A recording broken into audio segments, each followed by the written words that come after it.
Hello बच्चों, मैं आशीष गुलिया, आपका केमिस्ट्री टीचर। आज मैं आपसे डिस्कस करने वाला हूं इंपॉर्टेंट टॉपिक डेंडेफ ब्लॉक में। कुछ हमारे पास इंपॉर्टेंट जो प्रिपरेशन है उनके बारे में हम आपसे डिस्कस करेंगे। नीट लेवल पे भी काफी अच्छे क्वेश्चन पूछे जाते हैं यहाँ से, and CBSE her bar question discuss करता है आपसे यहाँ से, क्योंकि सीबीएसई के अंदर जो क्वेश्चंस आपसे डिस्कस किए जाते हैं उन क्वेश्चंस का जो मोटो होता है कहीं ना कहीं सीबीएसई भी आपके कॉम्पिटिटिव एग्जाम्स पे डिपेंड करता है। जो इंपॉर्टेंट टॉपिक्स आपके पास कराए जाते हैं, जो सीबीएसई की तरफ से आपको ब्लूप्रिंट दे जाते हैं, वो मतलब ऐसे ही कोई मजाक में नहीं दे जाते। वो आपके पेपर के अंदर जो क्वेश्चंस वेटेज रखते हैं उस वेटेज को ध्यान रखते हुए कंटेंट को डेवलप किया जाता है। उसी के बेसिस पे जब आप लास्ट ईयर वाले क्वेश्चंस की प्रैक्टिस करते हैं या जब आप कुछ क्वेश्चंस का जब रिवाइज करना स्टार्ट करते हैं तो आपके पास डेंडेफ ब्लॉक में जो टॉपिक आएगा वो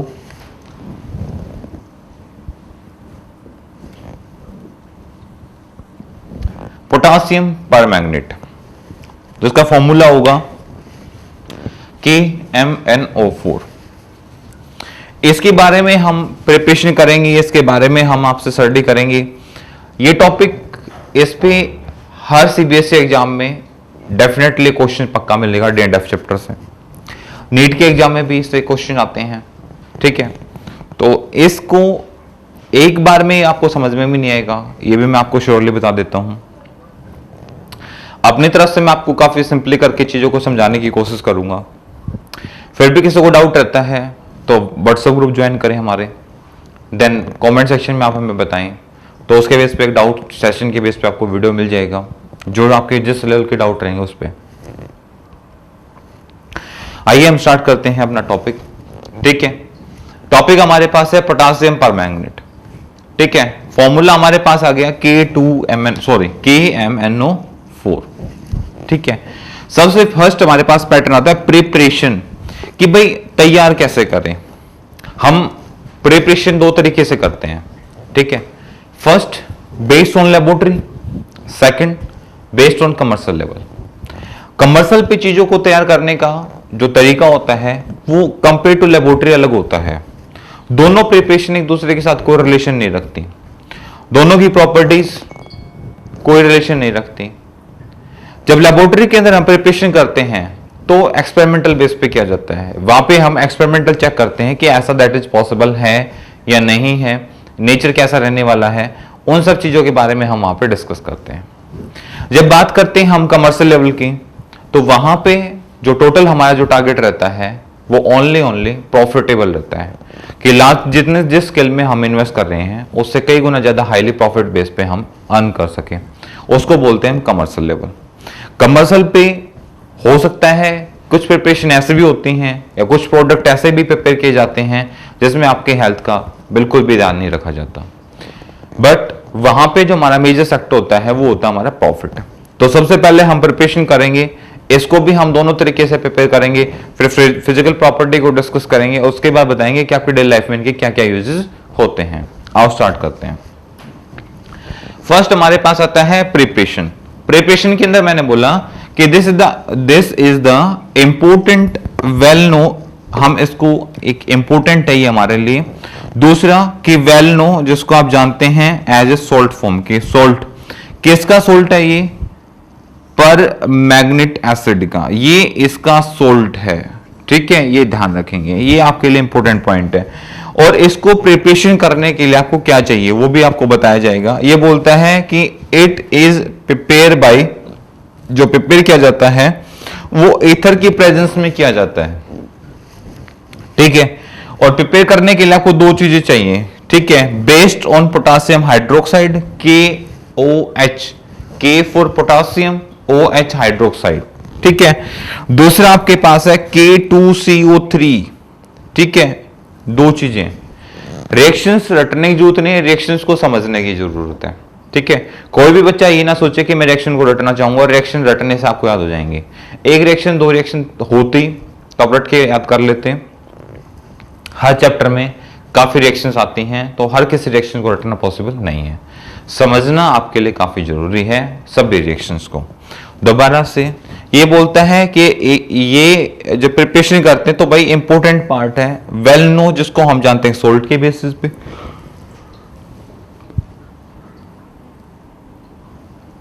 ये सोल्ट किसका होगा? यहां पे परमैंगनेट एसिड का सोल्ट होगा। प्रिपरेशन करने के लिए, आपको प्रिपेयर करने के लिए दो चीजों की जरूरत पड़ेगी। पहला पोटासियम हाइड्रोक्साइड यानी कि KOH, दूसरा K2CO3, ठीक है, पोटासियम कार्बोनेट, ठीक है, इन द प्रेजेंस ऑफ। अच्छा, ये किस फॉर्म में प्रेजेंस होनी चाहिए? तो बोलता है कि प्रेजेंस ऑफ आपके पास ये फॉर्म रही, ठीक है। आपने एसिड बेस सोल्ट के बारे में तो पढ़ा ही होगा, ठीक है, या आपके कंपाउंड है, कुछ एसिडिक होते हैं, कुछ बेसिक होते हैं, कुछ नेचुरल होते हैं और कुछ ऐसे होते हैं, ठीक है। तो ये इनका नेचर कैसा होता है आप मुझे कमेंट सेक्शन में बताएंगे, ठीक है। और दूसरा, या क्या होना चाहिए कि ऑक्सीडाइजिंग एजेंट होना चाहिए वहां पे कोई, ठीक है। अभी ऑक्सीडाइजिंग एजेंट जो होगा वो काफी आपकी हेल्प करेगा, सच एज KNO3, ठीक है, पोटासियम नाइट्रिक के बेस पे, ठीक है। इस बात का ध्यान रखेंगे।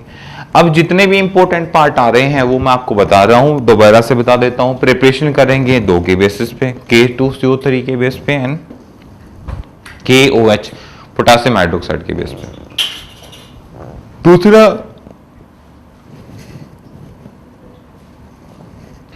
कि यहां पे जो यूज करेंगे वो एज ए ऑक्सीडाइजिंग एजेंट हमें यूज करना है, ठीक है। नेचर में कैसा होना चाहिए? ऐसा होना चाहिए। दूसरा कि फॉर्मेशन कैसे करेंगे? अब फॉर्मेशन दो ही के साथ होगी। पहले फॉर्मेशन किसके साथ होगी? पोटासियम हाइड्रोक्साइड के साथ, और दूसरी फॉर्मेशन ये रही आपके पास, ठीक है।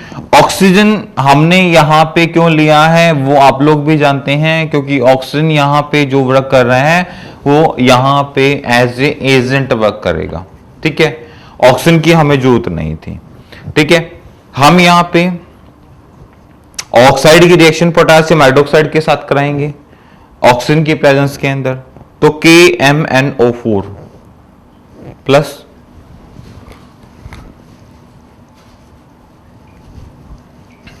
वाटर, यानी कि आपकी प्रिपरेशन यहां पे हो रही है। देखो KMnO4, ठीक है, ये रहा K2MnO4। दूसरा K2CrO3 के बेस पे हमें करानी थी, कार्बोनेट के बेसिस पे, ठीक है, वो हम करा रहे हैं।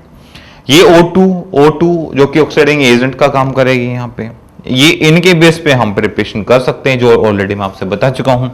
नई चीज आपने यहाँ पे कुछ भी ऐड करने की जरूरत नहीं है, सारी चीजें जो आपके पास लिखी हुई हैं वही आपको ऐड करनी है, बस वो चीजें आपको याद रखनी है और उसके बेस पे अपनी क्लास को कंटिन्यू रखना है। फिर ये बोलता है कि इन दो के बेसिस पे यहाँ पे सॉल्यूशन आपका प्रिपरेशन हो जाएगा। जब आप पोटासियम हाइड्रोक्साइड के बेस पे रिएक्शन करेंगे तो वहां पे वाटर बाहर निकल रहा है, जब यहाँ पे करेंगे आप इस क्रोमेट के साथ करेंगे, सॉरी कार्बोनेट के साथ करेंगे, तो यहां पे आपके कार्बन डाइऑक्साइड बाहर निकल रहे हैं, ठीक है। जनरली मैं आपको बता देता हूं, जब भी आप रिएक्शन किसी कार्बोनेट के साथ करते हैं तो कार्बोनेट का सबसे अच्छा पैटर्न है कि वो मोनोऑक्साइड प्लस डाइऑक्साइड में टूटता है। तो मोनोऑक्साइड में तो यहां टूट गया और डाइऑक्साइड में यहां टूट गया, ठीक है। तो इन दो चीजों का हमें ध्यान रखना है। फिर इसने एक इंपॉर्टेंट बात कही आपके पास, फ्यूज्ड मास, ठीक है, ये रहा फ्यूज मास, ठीक है। ये वही फ्यूज सॉल्यूशन कौन सा होगा? फ्यूज सॉल्यूशन आपके पास यहां कहेगा कि सॉलिड होगा, पहली बात तो सॉलिड के साथ साथ, ठीक है, उसके अंदर हीट होगी, मतलब कोई हाई हीटेड सॉल्यूशन जो कि बहुत ज्यादा गर्म सॉल्यूशन है, और आपने उसको बेस्ड ऑन कैटलिस्ट के बेस पे रिसेंटली ठंडा कर दिया है, रिसेंटली उसको चिल्ड कर दिया है, ठीक है।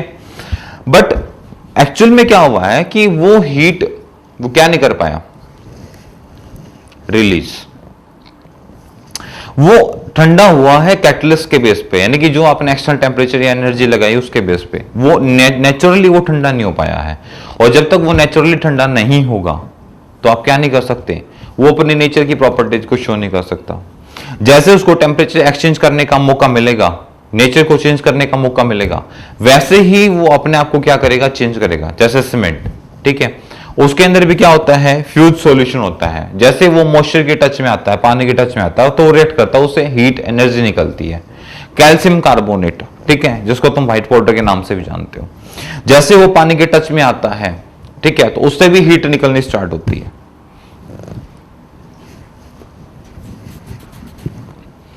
तो ये फ्यूज सॉल्यूशन होगा जो एक्सट्रैक्ट किया जाएगा प्रेजेंस ऑफ वाटर। अब वाटर यहां पे क्या करेगा, वही एनर्जी को, यानी कि इसके अंदर जो एनर्जी, जो हीट छुपी हुई थी, उसको एक्सचेंज करने की कोशिश करेगा यहां पे। तो एक्सचेंज करेगा किस बेस पे, आप एक्सचेंज कर सकते हैं हम 3 बेस पे, ठीक है। बोला सबसे पहले आप यार एक्सचेंज करो क्लोरीन के बेस पे, ठीक है, तो हम एक रिएक्शन करेंगे क्लोरीन के बेस पे। फिर ये कह रहा है कि आप एक्सचेंज करिए O3 यानी कि ओजोन के बेसिस पे, तो दूसरी रिएक्शन हम किसके बेस पे करेंगे, ओजोन के बेस पे करेंगे। और तीसरा ये आपको कह रहा है कि बेस्ड ऑन कार्बन डाइऑक्साइड, यानी कि हम जो सॉल्यूशन हमारे पास होगा, फ्यूज सॉल्यूशन होगा, उसकी रिएक्शन हम 3 के साथ करेंगे।